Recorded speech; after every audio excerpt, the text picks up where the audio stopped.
Hi, everyone, and welcome back. I'm really pleased to say that again, I've dragged Matt Ehret back on, as one of my comments said on our last interview. And I just want to actually read another comment which I thought was particularly poignant, Matt, relating to that interview, which was the Putin's chess tournament with fifth columnists. That interview was so informative, I can't say enough good about it.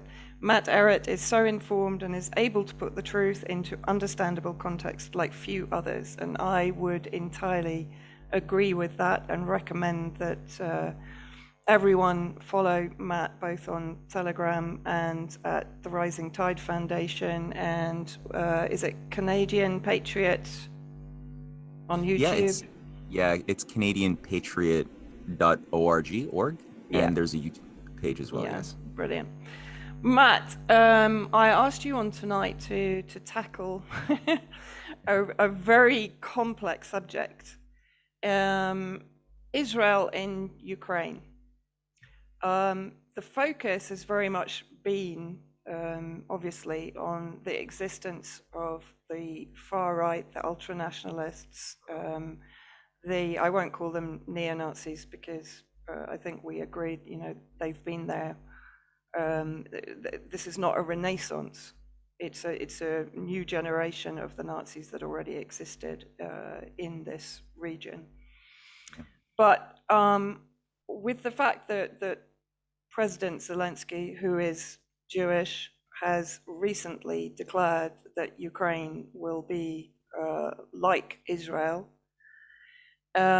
we know that Israel is not only funding and arming the Azov battalions and the Ida battalions, there are actually Israelis fighting in those battalions. In 2014, we know that there was a strong Israeli backing again for the coup, and one assumes that they were also involved, sorry, in the propaganda at that time.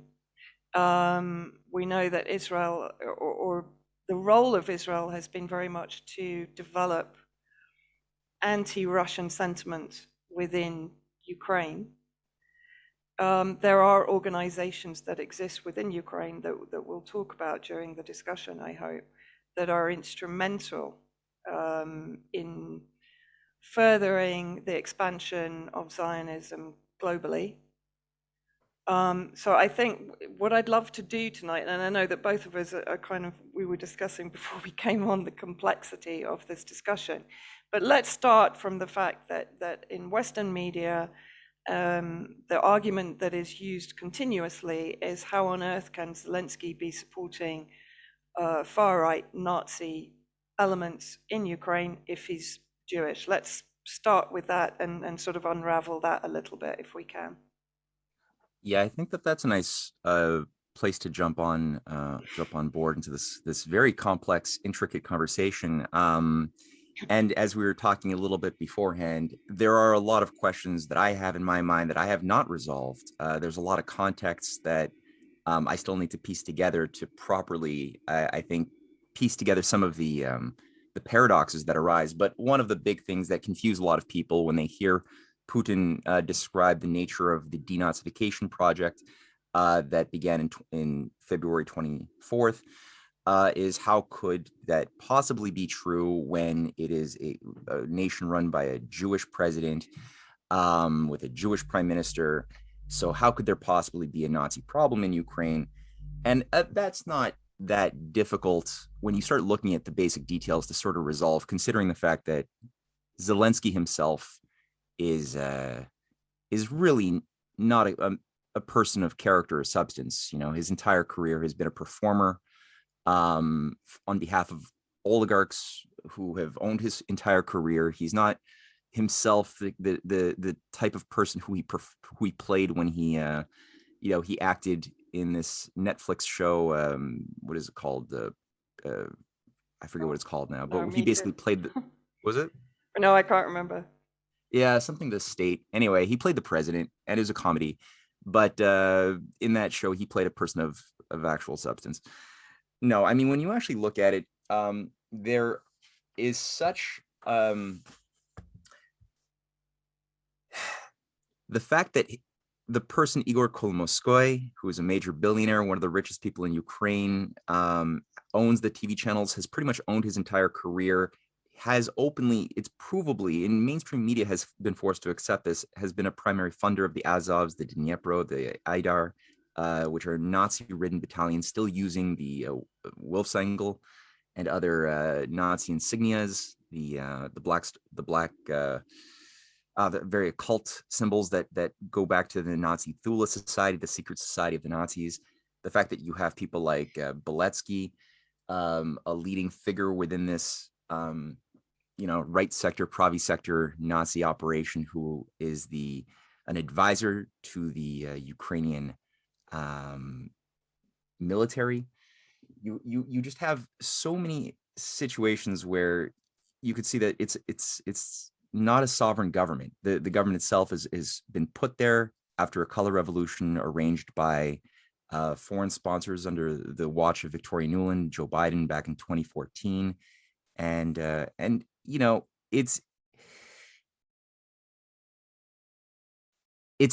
it's more than a fallacy when the media tries to ask, well, how could there be Nazis when you have a Jewish president? It's all presuming the idea that this is an actual sovereign nation state with a democracy, and it's not the case at all. It's complete oligarchy. It's complete satrap of the West, and has been for many years, with a bunch of figureheads. So, yeah, it's absolutely compatible. Yeah, and of course, when people talk about the existence of Nazi elements within Russia, within the UK, within Europe, etc., of course, what they forget is that they are absorbed in Ukraine into the official military institutions and into the official governmental institutions, which is something that doesn't happen in other countries. But I think what is interesting is the history or the connection of Zionism to Ukraine historically. I mean, if we look at a number of Israeli leaders, including Golda Meir, who came from Kiev, Odessa is known as the gates of Zion. Kolomoisky, who you mentioned, who established the European Jewish Parliament in 2012, I think it was, to expand and he's a triple citizenship holder, which is actually illegal under Ukrainian law. Well, yeah, illegal anyway. But he established the EJP to expand Israeli interests throughout Europe, because at that point they believed that the organization that was previously doing that, which was CRIF, and I can't entirely remember what that stands for in France, wasn't doing a good enough job. But he's also, as you said, he's funding the Azov and Aidar battalions. He funded and propelled Zelensky to the leadership in Ukraine. He was on the board of Burisma Holdings, which of course connects him into Hunter Biden and that entire scandal. He was the owner of Private Bank, which was involved in the money laundering. He's one of the largest real estate owners in Cleveland, US, as a result. Yeah. This guy is extraordinary. And he's also one of the founding members of one of the branches of the Zionist movement, or one of the most ultra Orthodox Zionist movements of Chabad Lubavitch in Ukraine, which again has, I think, 10,000 emissaries in over 100 countries. Yeah. So it's one of the most powerful ultra Orthodox Zionist movements. But you were talking about something before we came on, this creation of the myth. And then the counter myth, and then the creation of the counter gangs, and what interests me is you've now got elements in Israel criticizing Zelensky's anti-Semitism by supporting the Nazi battalions and the far right, in Ukraine. So, and this is a, you know, this is a very Zionist sleight of hand, is to create the monster, let's say, and then within that movement to create the counter to that monster, right? And this is something that I'd like you to talk about, because it was kind of interesting before we came on. You touched on this. Yeah, it's I think an important thing to always keep in mind that when dealing with making sense of history, you are dealing with a process that is being shaped by oligarchical structures, which have certain modus operandi, certain formulas that are deployed today as they were 100 years ago, as they were in the days of ancient Babylon, to keep the target population in a state of division, discord, at war with each other, in order to better conquer, right? It's the old divide to et imperium strategy, but it has a certain sophistication to it that has to be appreciated. It's not enough just to get the slaves to fight. That's a low level version, but it's to create controlled ideological models of thinking that create sort of cults, mini cults. Some of them are more normalized, that get bigger, in order to create gang counter gang operations. Mm. And I mean, I think that one quick example, since we're talking about the Chabad Lubavitch movement, which is sponsored, and there's a lot of overlap with Kolomoisky and his work. There's many points of connection there. There's an interesting paradox that I know you brought up in an email to me regarding how the early leaders of this movement, which was begun in the late 18th century as sort of a Kabbalistic sect within Judaism, the before Israel was created as a state, a lot of the early leaders of it were anti-Zionist. It seems they were, at least in words, consistently so, saying that no, according to prophecy, when the Messiah comes, it will be God who determines when the Messiah comes, and it's not up to us to decide when to invoke those prophecies that are in the Torah and in the Bible, but rather it'll just happen. So it seems reasonable to see some of those sorts of words that were speaking out against the movement that was at a certain point in the late 19th century and early 20th century, being led increasingly by the figure of Jabotinsky, as sort of this, greater Israel ideology, that it is the duty of the Jews to create a physical blood and soil sort of homeland, and in so doing, the Temple of Solomon could be finally rebuilt, and a third temple could be created on the Temple Mount. And according to this particular interpretation, which was advanced by a person who was heavily influential on Jabotinsky, who also came from Ukraine. You pointed out a lot of these interesting Ukraine connections. If this is all done, then according to their interpretation, then the Messiah will come finally, and end times prophecy can be finally made. But it's really up to human beings to just make it happen. The other, Chabad Ludovic Rebbe's, as they call them, were formally in opposition to that. They said, no, we don't agree with this. And then, of course, it creates this seeming opposition process within Judaism. But then once Israel was created and officiated under the guidance of British secret diplomacy, as always is the case, then all of a sudden, people like Rabbi Menachem Mendel, what's his name? Schneerson, who is the leader of this thing for many years. He died in 1994. He all of a sudden becomes a radical devotee who sounds a lot like a Jabotinskyite, saying that the Jews must never relinquish even an inch of the territory, and he even chastised many of the Jewish leaders who didn't go hard enough on the Palestinians on the during the war in Lebanon as well.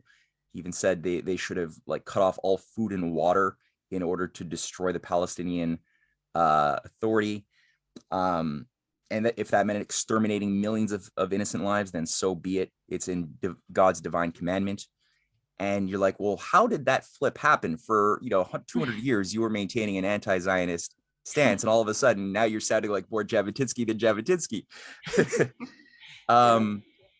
And I think that some people, are genuine within the Israeli community, and they really they have access to their humanity, and they want to be consistent with their moral principles, but they don't realize that the general system that they're a part of is run by dishonest operatives who actually don't believe in the things that they're saying and are just sort of being used. And I think that the role of both Ukraine and Israel from that standpoint, if you think about it from the standpoint, not from a religious or theological standpoint, but from a like geopolitical standpoint of a let's say British imperial grand strategist, looking at the map, right? What you're looking at when you're looking at Jerusalem, the that entire area of the Holy Land, what you're looking at is a geopolitical center of within the world island, a center of different cultures of the world, African, European, Central European, Russian, Asian, Muslim, all converging in this one pivot center. So whoever, and I think this was the case even going back to the days of ancient Rome and even Babylon and Persia before that, whoever would be able to maintain a geopolitical control, and that means also the control of ideologies of those who are operating within those communities, those areas, can keep control of a much bigger process than that simple tiny little pivot region itself physically is concerned.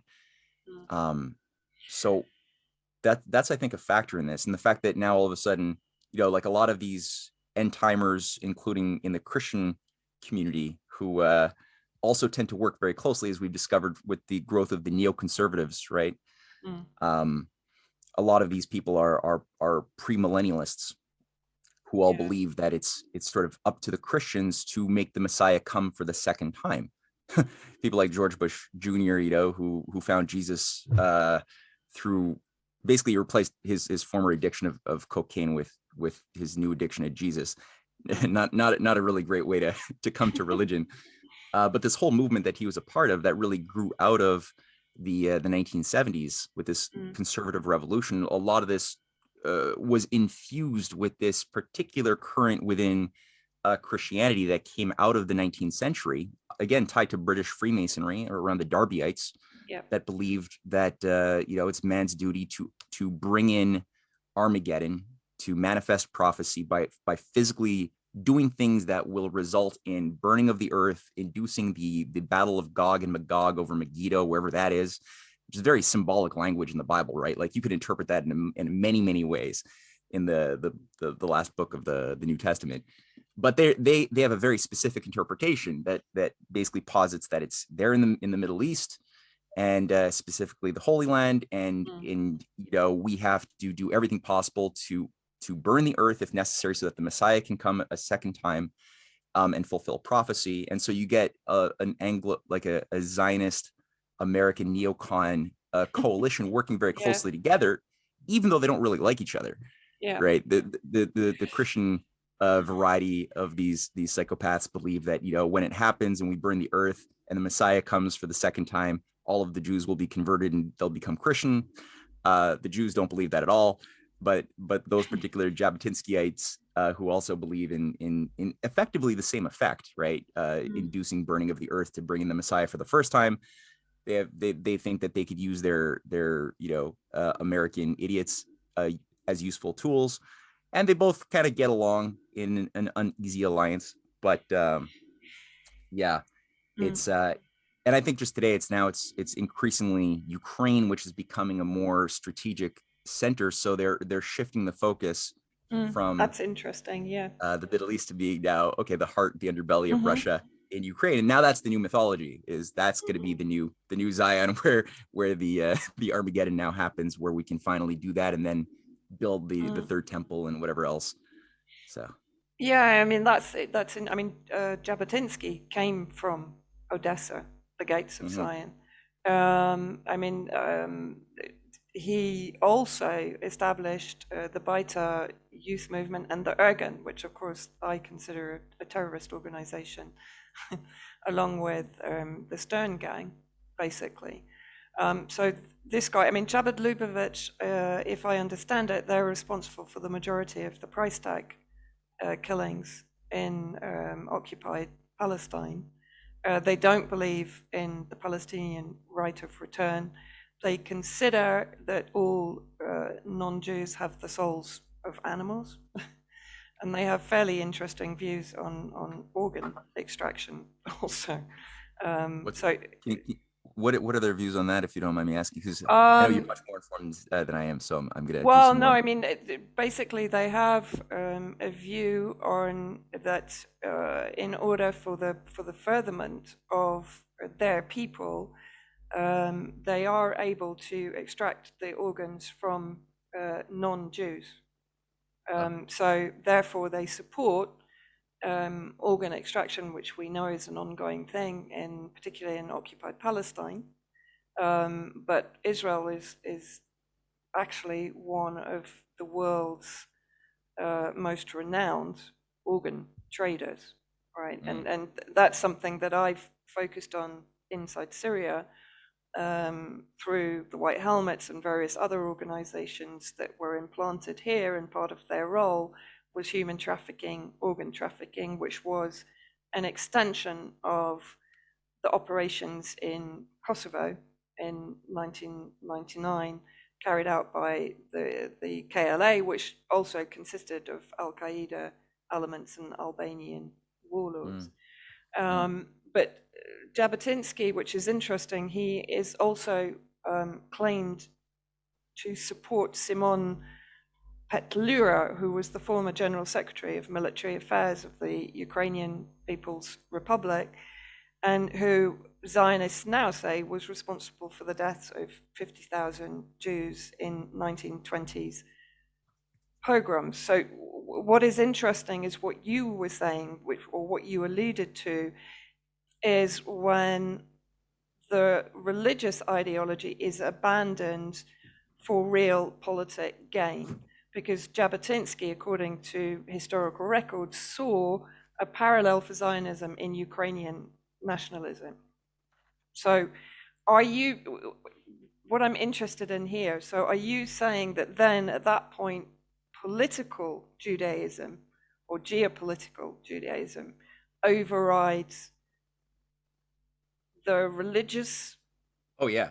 Yeah, yeah, Yeah, I okay, think that's clear. yeah, Um, yeah, I think the ends justifying the means is a big deal for most fascists. Even Martin Luther mm, King Jr. Polemicized against this mm, as one of the key common denominators amongst all fascist governments. Even before fascism was created, any form of tyrant, um, it always operates on this legal presumption that the ends always justify the means, and so unjust means are justifiable if the ends are so-called just. And so he, mm, the example of like how if you read the writings of Mein Kampf, Hitler says he wants, a peaceful world of, blah, blah, blah. Or the same thing for what Napoleon was saying, his views of a global, newly restored Roman Empire would be under his rule, or anybody, they always use the ends being something of peace and justice as words, but then it requires the brutalization and in massive amounts of lies and injustice to achieve. And Martin Luther King made the point, these people always miss the point that the ends and the means must meet. The mm, cause must flow from the cause always flows into the effect, mm, in principle. So you can't get life from non-life, right? You can't get being from not being. You can't get, in that sense, justice from injustice. mm, So um, the fact that Jabotinsky was openly promoting and working with outright, anti-Jewish forces and fascists is not inconsistent at all with his general philosophical worldview. And who was it? I think it was Ben Gurion, who had a ton of problems. I'll admit that, but he was compared to Jabotinsky, a humanist of the highest extreme, and he called Jabotinsky Vladimir Hitler. Um, because Jabotinsky even said, I would have openly have joined the Nazis if it wasn't for their anti-Jewish stance. Mm, Um, so you have a lot of this sort of collaboration. I think too, looking at Jabotinsky's colleagues, because who was he working with coming out of Ukraine, right? He was part of the first wave of the Bolshevik anarchist movement that was designed to overthrow the national policy of Russia that had been working hard to try to modernize its economy in the 19th century, the late 19th century, mm, building things like the Trans-Siberian Railway, Sergei Witte, who became prime minister and was a force of nature in Tsarist Russia. He was spearheading not just the creation of this rail, but also the industrialization of Siberia, of the north. He had a program to do sort of like homesteading, the way Lincoln was doing in the USA, to do mm, that mm, and mm. provide a lot of incentives for the former serfs, a lot of the Jews from Ukraine as well, to go and homestead. You'll have free land, just develop it. That's your only mission, is just develop the land. We'll provide you the means, we'll provide you state support. He did national banking as well, so he had a lot of state banks to provide credit and loans to entrepreneurs and farmers. And that's where you have a big exodus to Eastern Russia by a lot of Jews from Ukraine at that period in the 1890s. And a lot of this was subverted by this foreign sort of color revolution. I think of it as a color revolution funded by money from the city of London, from Wall Street Mm. financiers, Yeah. which was essentially the Bolsheviks. And Jabotinsky was a leading figure, as was Mhm. he was working very closely with Trotsky, Mm. as well as Parvis. Alexander Helfand is his official name. The three of them together played such a big role in 20th century history. And I think that when you look who they were working with, on whose behalf were they deploying their ideologies in different parts of the world, but for the same effect, it's very much a unity there. Mm. And Jabotinsky, we know, went on to create and promote this greater Israel logic, that not just Israel should become a Jewish state, but also, Syria, Iraq, Turkey, like everything. It's a big zone that they think is their divine right to control. With everybody else as the Untermenschen, very, very Nazi ideology, right? That Yeah. everyone who is not part of this particular race is an Untermenschen, as you pointed out, who have souls of animals. Mhm. That's problematic, but very Nazi. Yeah. Um, and so they get, the fact that they would get along great with other ethno-nationalists who think in those terms in a very Nietzschean fashion would make a lot of sense. It's not like the Nazis necessarily wanted to totally exterminate the Jews necessarily. I could get in trouble for saying that, but there was a big push to try to just get them all into, I think Morocco was the first place where they wanted to just like extract all the Jews and put them. And this is all insane. This is absurd. Like, there's no pure race that exists in the world. We're all, mixed breeds, right? If you go back, you'll find kings and slaves and all of Yeah, our absolutely. genealogy mixed with, we're all mutts. There's no such thing as a pure race. It's a fiction. But Mm. this is what these ethno-nationalists they think. And so you go back now and you look at, well, what about Trotsky, right? What was he doing? Well, after he gets expelled from Russia, after culminating the Bolshevik Revolution, killing the Romanovs, now Trotsky is a major power player, and he is the figure who was supposed to be the full blown controller, after Lenin was eliminated, of Soviet Russia. And all of his backers. He was the one who was doing the brokering of the deals in Wall Street during 1917 for 6 months. He was the one who was connecting all of the money bags. And Lord Milner, the guy who's running the Roundtable movement and who's in charge of all sorts of operations that involve a push for world government with the League of Nations in London. He's providing $20 million of loans to the Bolsheviks as well. So Trotsky, what's he doing after he gets expelled from Russia because certain people who have a little bit more of a reasonable outlook recognize that he's poison.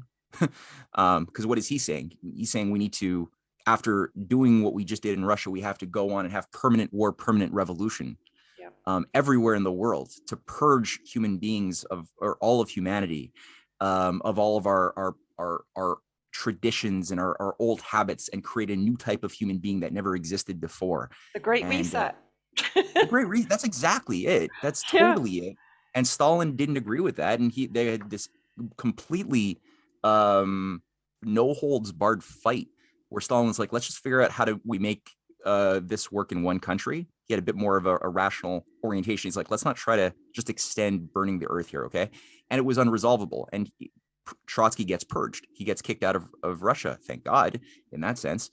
But then he runs like an international network of um, cells and cells within Mm. cells with fifth column penetrations throughout Russia. And he's working with very leading people within the Roundtable movement and the Fabian Society, people like John Dewey and others, who then go on to create. And my wife, Cynthia Chung, she wrote a wonderful series of articles on this. Mm. But these are the people who are all the Trotskyists in the United States and Europe, who then go on to create uh, like like the neoconservative movement, that same neoconservative movement that gave birth to this premillennialist rapture cult of fake Christians calling themselves Christian, promoting the end times, right? Which is Mm. really endemic amongst a lot of the American Protestant sects. Not all of them, but it's big. That's what that came out of. That was the incubator for it. And so people like James Burnham, who in many ways was the founding father of neoconservatism, he was the former personal assistant to Trotsky. And when Trotsky dies in 1940, Burnham then goes and creates essentially this radically anti-Russian version of American Cold Warrior ideology. People like Albert Wohlstetter, who runs the Rand Corporation for years and formulates the policies of the entire Cold War. Another Trotskyite, right? Irving Kristol, Trotskyite. Oh, there's so many. The list goes on. Mm. And then you have Parvis, Alexander Helvin Parvis, um, who is another member of the trio. And what does he do after he gets arrested in 1905 in another in Ukraine?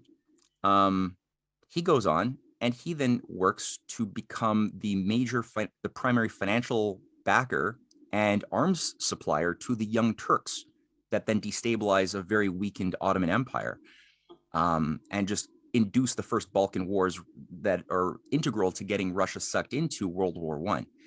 He then is also a big financial backer, along with other Italian Freemasons as well, of the entire Muslim Brotherhood, um, Yeah. of the Young Turks, but as well as the pan-European fascist movement. What's it called? The pan-European movement that's run by a bunch of fascists like Count Kalergi von Kudenhof runs this thing. Hitler's financial minister, Hjalmar Schacht, is a member. Mussolini is a member. There's so many fascists and apparent non-fascists like Walter Lippmann, the great liberal pro-democratic Fabian guy, um, seemingly not a fascist, but he's a member. And it's all being backed and funded by the Rothschilds and by I forget which Rothschild, but it's funded by the Rothschilds and Parvis. So you're like, well, what the hell is this thing in 1921? This is when it's, or 22 is when it's set up.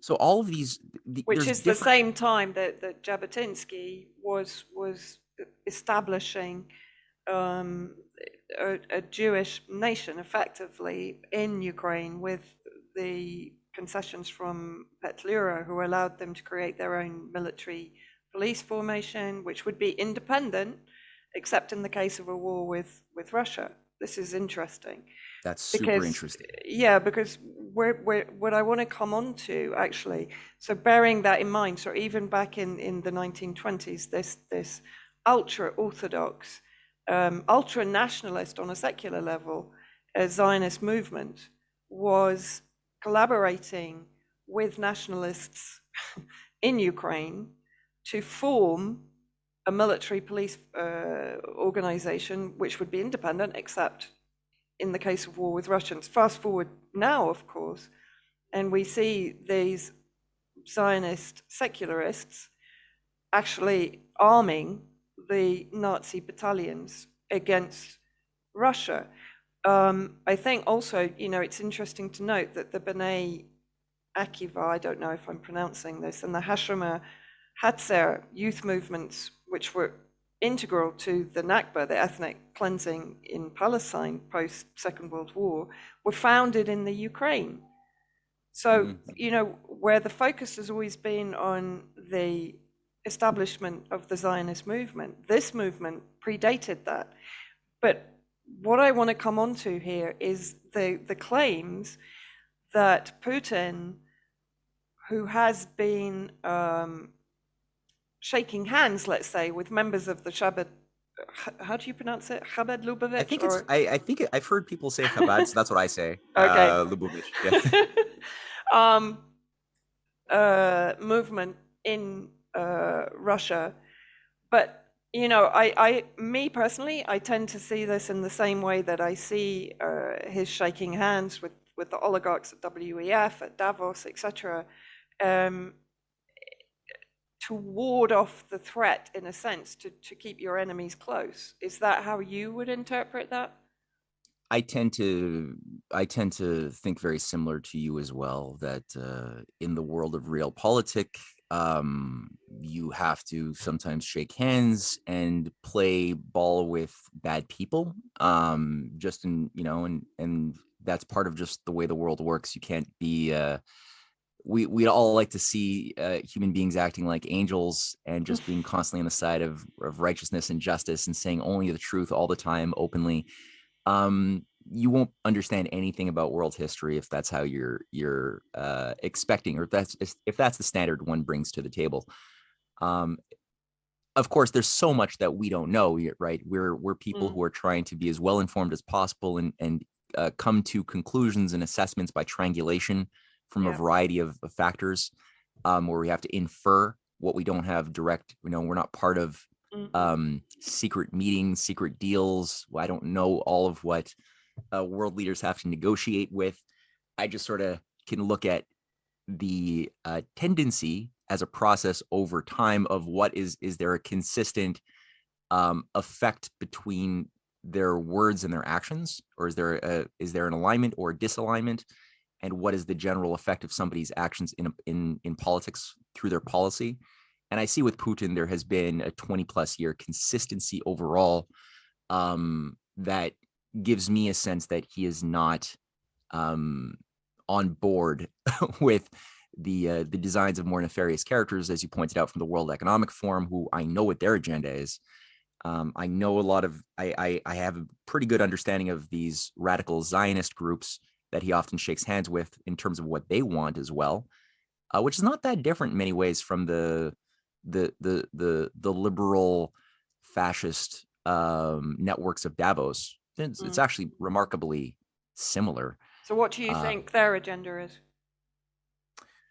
Well, if you look at the Kabbalah, because a lot of these groups have, including the Chabad Lubavitch, they're rooted heavily in the Kabbalah, and which sort of had a big revival in the period of the Enlightenment, especially around Rosicrucian sects.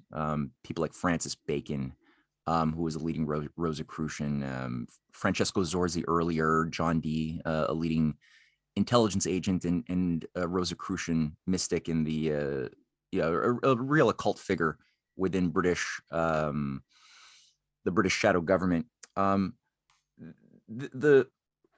There's levels to interpretation, because the whole thing is based upon a radical symbolism, right? And the idea of just basically taking texts of the Torah and reducing it, basically removing all of the concepts and thoughts one could get by reading the books of Moses, and actually trying to get life lessons or something by reading sentences and pages together.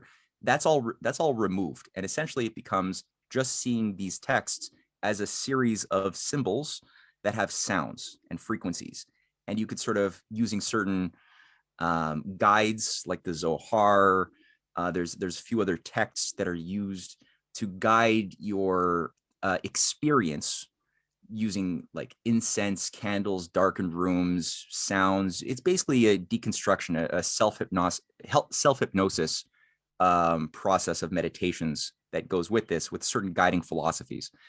Part of it is that they want to create this unification of what's called Ein Sof and the material world. So God and the material world, which are two separate things, right? The world of where evil exists, the you know, they it's very Manichaean in that sense. The material world is something which is like the Christians have a variety of it to an interpretation. You know, there's certain Christian sects that have this interpretation that the material world is evil. That's where the devil reigns, and the good exists, but not in the material world. That's in the world of where God lives, which is forever separated from us. And you've got this like Manichaean dualism that sets itself apart, right? So if in that sense, with that logic, you can do evil for divine reasons because you have no other choice. Everything you do in the physical world is evil, and so you just have a question of trying to somehow maybe do it for divine reasons. And they want to sort of bring what's called the Shashina, the world of matter, with Ein Sof, the world of the divine, together, and they could only get that through the fulfillment of certain prophecies. And there's this very, especially the networks of Rabbi Kook, who was a leading Kabbalist working with Jabotinsky. They had this idea that, okay, we got to create a homeland. We got to, again, a lot of this is there's a big fetish, an obsession over rebuilding Solomon's temple. And once this all happens, then you know, the world can be brought to this state of total chaos and purgative. It's essentially, it's kind of like a form of purgative violence, whereby then the Messiah can finally come. So in that sense, it's a utopian view, and that's where Francis Bacon seem to be heading towards that.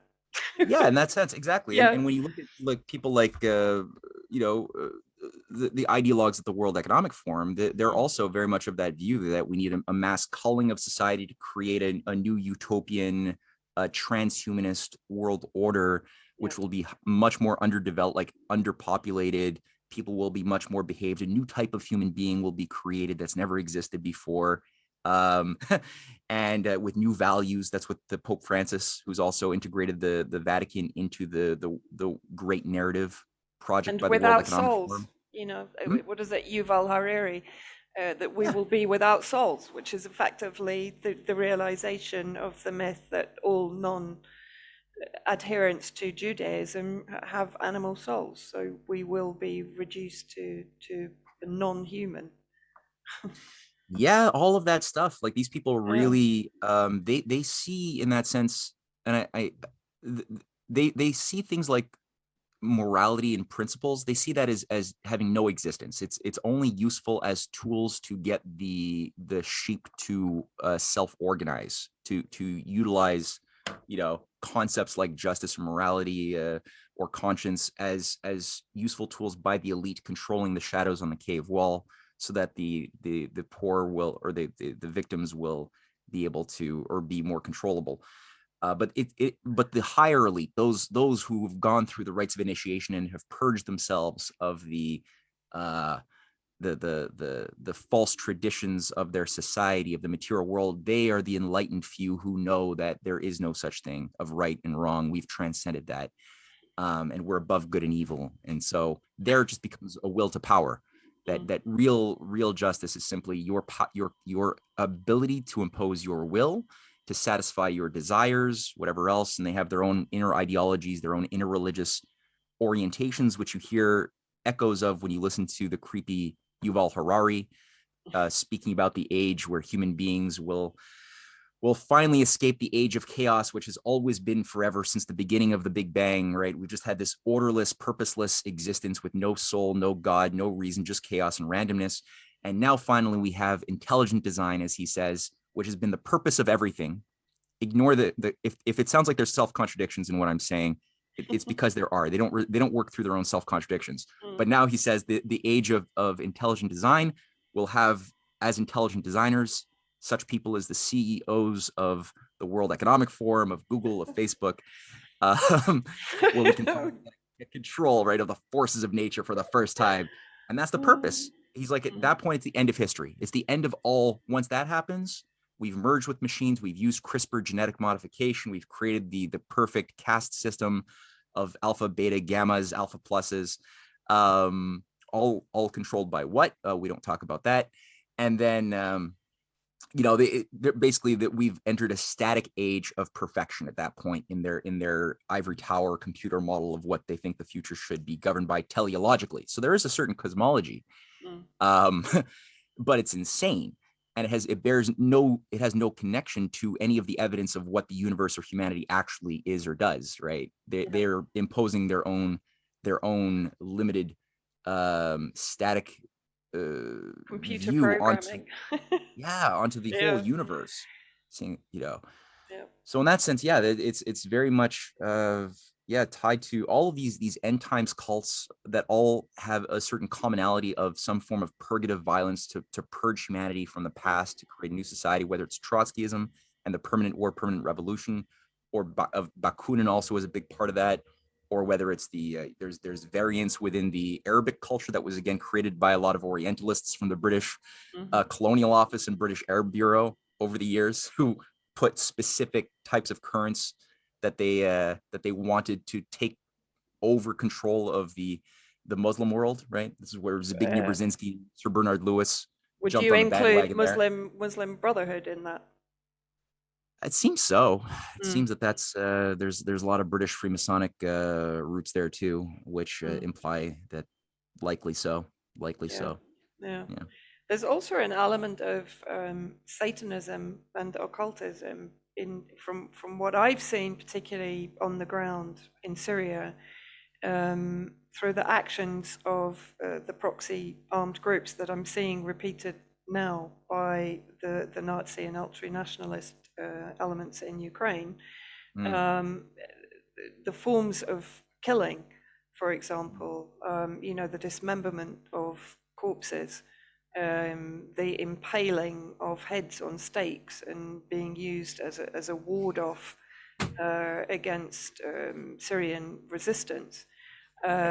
It sort of seems to me to transcend the whatever ideological religious box they've been created in.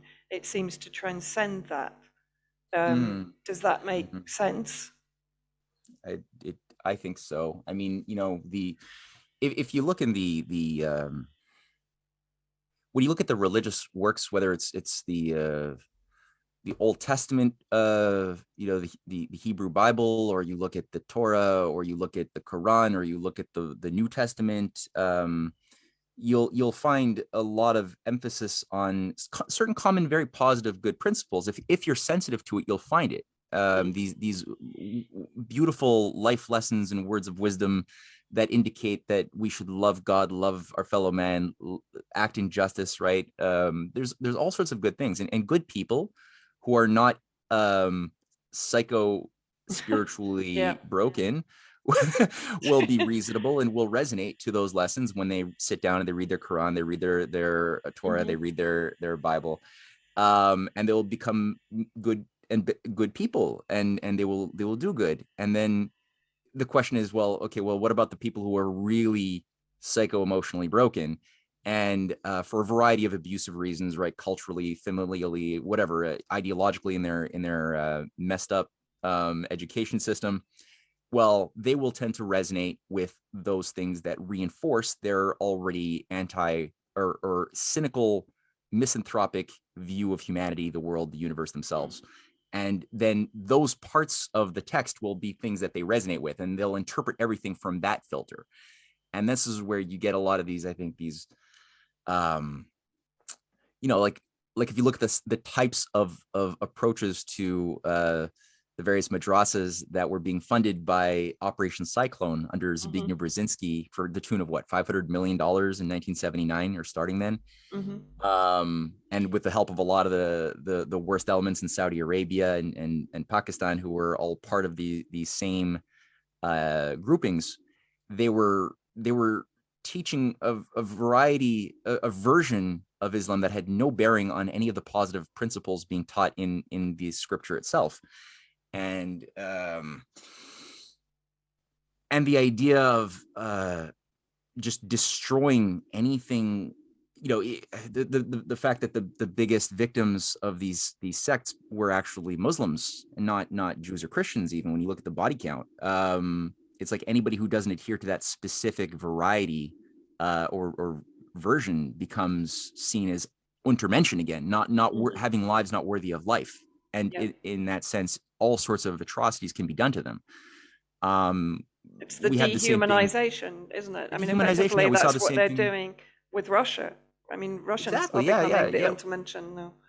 Yeah. The dirty Slavs. That's how the Yeah. Nazis, the genetic the scientists working for the Nazis created a whole statistical experiments and falsified data sets to try to demonstrate scientifically why the Slavs were these under lesser people, thus qualifying for extermination, whether it was in Poland or whether it was in Ukraine under Bandera and Lebed or wherever it was. And they wanted to use, and Trotsky was more than happy to go along with this, all of the Russian territories as a slave labor society for feeding the Third Reich, one world government. That was the original idea and intention, of which 25 million Russians fought against that. It was a big existential fight for the Russians, which is why I think it's still so strong in their culture today, whereas the fight against fascism is not as strong in the United States or Canada, where we didn't sacrifice as much and we didn't have as much in that sense to lose. But there's yeah, also, I'm sorry to interrupt, there's also sure. Schwab's Nazi background, which Whitney Webb at Unlimited Hangout, I think, co-wrote with Johnny Vedmore an incredible in-depth investigation into that. But he effectively is, entirely Nazi Generation 3. It's super sick. Yeah, I read that too. There's a lot of points of connection there with his family, his grandpa, or his father. Yeah, no, absolutely. And as soon as you allow this type of anti-humanism, this elitism into your heart, and you start feeding if you start awakening even pleasures that involve hurting others or killing others in gruesome ways, as we've seen like pictures of like propaganda videos of Ukrainian damsels cutting off the heads of Russian infidels. I mean, very similar to the sort of propaganda videos we'd see coming out of ISIS. Yeah, again, sponsored by the CIA, nominally a Christian country, right? So it's very much, yeah, like you said, it is very satanic. It is evil that this is being cultivated to get that effect. And it is understood by those who are creating and deploying these different cults that it is unnatural. It is doing great harm, not only to the victims, but to those who are perpetuating, who've been through the processing of the Nazi children's camps in Ukraine that have really blossomed since 1991. I mean, I'm scared to think of how many children have been processed through these Azov run or previous just Svoboda run pro-Nazi camps. Scary.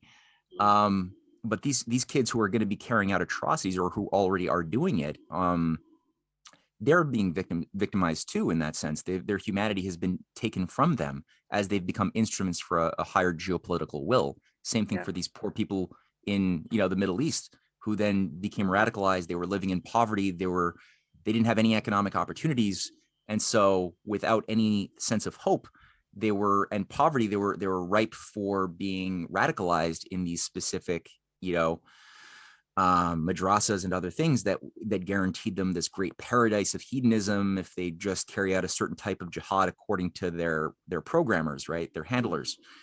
They could have been great geniuses, if they were given other opportunities and had their inner potential awoken. And same thing for the Jews as well, who carry out the assassinations of so many innocent people, whether it's in Lebanon or Iran or Palestine or Syria or beyond. So it's important to take a top-down look at this thing. I think it's good to have some positive examples of Jews who sort of pushed back against the satanic elements as well, because it's good to have the counterpoint, because a lot of people I find they fall into there's a bit of a what do you call it, a hate absorber with the Jews too, that I think is unhealthy. And you will have people like I often use the example of like, well, why did Yitzhak Rabin get assassinated in 1995 by um, a radical sect? I think it was the Merkaz Harav, um, that killed him, which is again a Jabotinskyite, Rabbi Kukian sect of radical Mm-hmm. Zionists who killed him. Why did they do that? What was he trying to do? You know, and then when you get a sense of why he was shaking hands with Arafat Mm-hmm.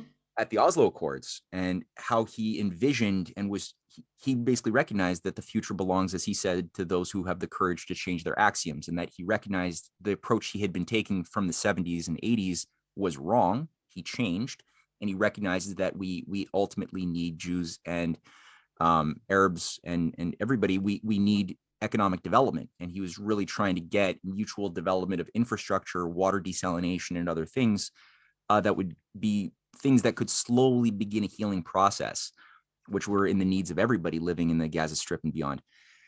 And that was sabotaged by the World Bank. You know, the leading bankers of London and Wall Street stepped in and said, no, we will not allow any of the loans we give you to go towards any of these projects you want to build. A lot of these groups, both within within his own community, had a death sentence set, called out to have him killed, which was ultimately carried out by a young radical idiot.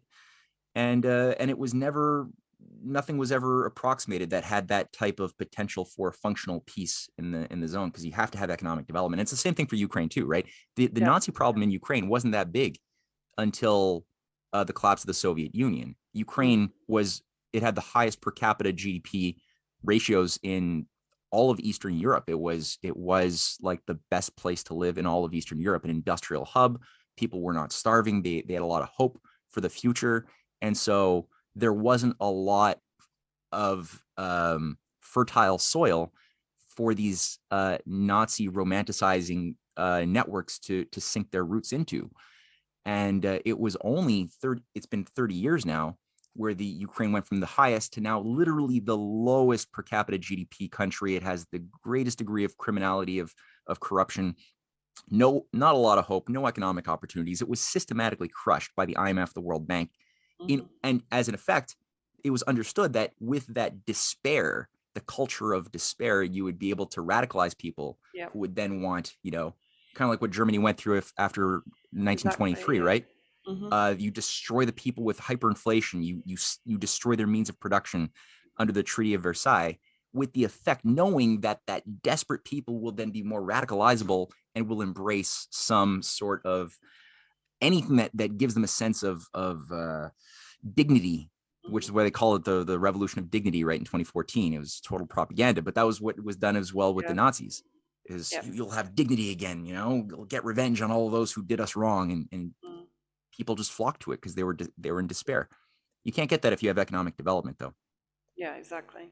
Yeah, and I'm pretty certain that is what they're aiming at now, even in Syria, having failed in the proxy military war. Of course, what have they done? Trump introduced the Caesar sanctions, some of the most savage unilateral, not only unilateral in Syria, but of course even targeting Syria's allies, and disabling any sort of assistance from them, except for clandestine assistance, effectively.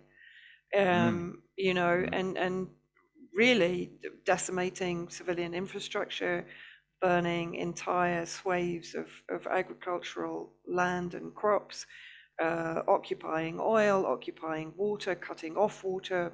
Turkey, NATO member state, doing that in Hasaka in the northeast, occupying the majority of the olive groves with the terrorist groups, monopolizing the processing of oil through Al-Qaeda. The list is endless, in order to effectively starve the Syrian people of their dignity in an attempt to push them to rise up again. I mean, we're literally, the majority of people here are and they're pushing, they're now pushing a wedge into those fissures that have been formed through this economic depression here now, which is much harder to deal with than military war. And everyone here will tell you that. They would far rather be fighting a war and be under threat of being killed by a mortar in Damascus than stagnating. Starving. Yeah. No, I agree completely.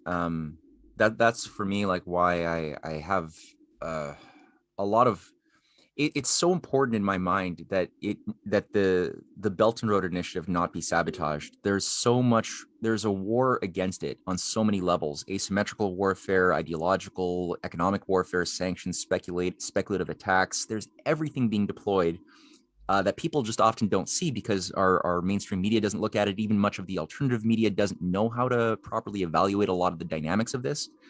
But I would say, like, right now, the religious like obsession by the Western-centered Anglo-American oligarchy, with all of its tentacles in the Middle East and in Israel and beyond, is really to destroy and undermine the viability of the Belt and Road Initiative, which involves 140 plus countries to varying degrees. Right, we've talked about this in the past, and it operates on a completely different economic security paradigm than anything we see coming out of the West, and it's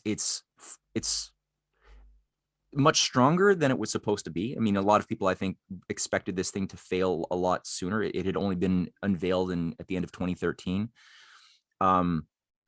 But at the same time, it's still fragile, and there is a bond of survival between Russia and China and many of the countries.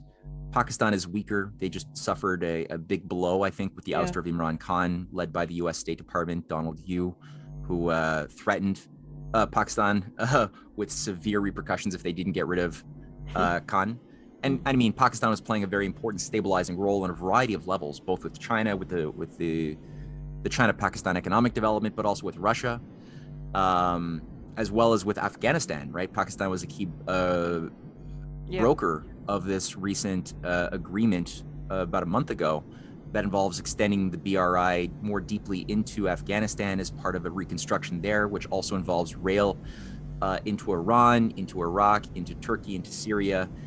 And we know that there's a lot of people in China who want this to happen, but there's also geopolitical forces doing everything possible to keep that from happening too. So that, I think, is really so important that go forward. Also in Africa too. I mean, I think I'd love to have you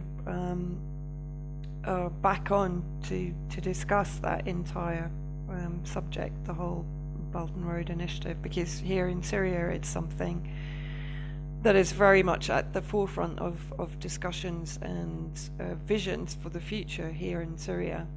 But of course, Syria is not, it's not in a position to be an instigator, so it's very much at the mercy of what's going on in China, with Russia and Ukraine. And sadly, it's very much waiting in the wings to see what happens, because economically it's not really in a position to pull itself out of the decimation that the neoconservatives and the globalists have thrown it into, this pit, this abyss of, and Lebanon, of course. And of course, can't forget Lebanon. Well, Lebanon, Palestine, Syria, and of course, I mean, I tend to see Iraq as occupied, colonized, Libya as, just a maelstrom, a vacuum of criminal terrorist elements that is struggling to restabilize itself, but isn't being allowed to do so. And as you said, the Belt and Road Initiative is the thing that could stitch the fabric of these countries back together. And of course, that's the last thing that the globalists want. Absolutely, yeah. I mean, that's the topic of my new book. I just published it this week with my wife, The Birth of the Eurasian Manifest Destiny, and there's great. 8 chapters just on Southwest Asia and the BRI process. Do you ever sleep? I try to avoid it as much as possible. possible. Yeah. No, I mean, let's try and set up something in a couple of weeks to really go into this into more depth, because I'd like to bring in some of the opinions here also, how they perceive it working, because I think Okay. it's something here, as I said, which is really very much at the forefront of the future of Syria, and at a relatively high level here, at a high political level here, it's perceived as one element of hope for the future of the country. So I think it would, yeah, I would love to sit down and talk to you. Yeah, let's break it down. Yeah, let's totally. Yeah. We can go through different, the BRI process, the Mm, potential in Afghanistan, Iran, Iraq, Syria, mm. Lebanon, Yemen. Yeah, we can just do that. That would be Yeah, fun. yeah, that would be really interesting. Matt, thank you once again for a really fascinating discussion. Can you let people know where they can find your work? Sure. And once again, it's such a pleasure and an honor, Vanessa, to just speak with you. I mean, you've just done such incredible work, and your work that you've published has just been wonderfully useful. I mean, it's really, really, really great. And I really, I'm honored to speak with you, and just to call you a friend. This is really quite something. For myself, you can anyone listening can check out my work on CanadianPatriot.org or risingtidefoundation.net, which I co-run with my wife Cynthia. My Substack is always useful. It's sort of my bread and butter these days.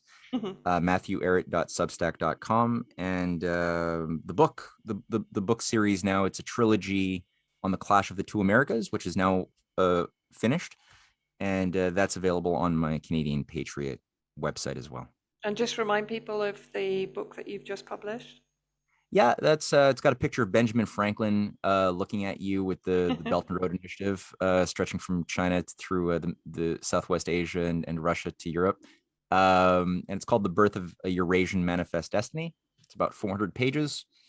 And yeah, it's part one was on America as an Unfinished Symphony, going through the international networks, which included the Muslim Hyder Ali and his rebellion in India during the 18th century against the British. That was very much on the same wavelength as the U.S. rebellion, and they were writing letters to the Hyder Ali's son was writing letters to the American Continental Congress during the American War of Independence, saying we are in this as one fight.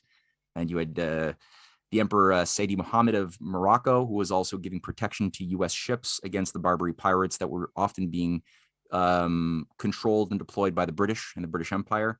And a whole international network that is often written out of the history book. So people tend to treat the American Revolution as something purely geopolitically located in the area of the 13 colonies, but it had a global expression to it, and that was subverted. The international dimension of it was something that has been erased for the most part. So we tried to make that the focus of volume 1, and especially Benjamin Franklin's love and admiration of Confucianism in China, which really guided his thinking and planning for the American Revolution itself. There's a lot of his own words that we write in there. Number 2 is sort of the open versus closed systems collide. It's another 450-page behemoth, and that one just goes through how the U.S. was subverted, especially in the 20th century, and the assassination of all of the leading presidents who stood up against this Anglo-American axis with this fifth column inside of the USA itself. And what were they all trying to do or activate? And the second part of that goes through the full consolidation of the coup d'etat after the death of Bobby Kennedy and the creation of the Trilateral Commission for creating this kind of closed system depopulation orientation that took control of the USA for the next 50 years. And then this third one is more now on this positive reactivation of Benjamin Franklin's strategic vision, but ironically in the form of the Eurasian Partnership and not in anything we see coming out of the US foreign policy, sadly, these days. Brilliant. Thank you as always, Matt. Have a good rest of the afternoon. I'm guessing you're probably running to the next interview fairly shortly. Yep. So, so thank you very much for your time again, and let's speak very soon in the next couple of weeks. Yeah, excellent. All right, Okay, take care. thanks. Bye. Bye.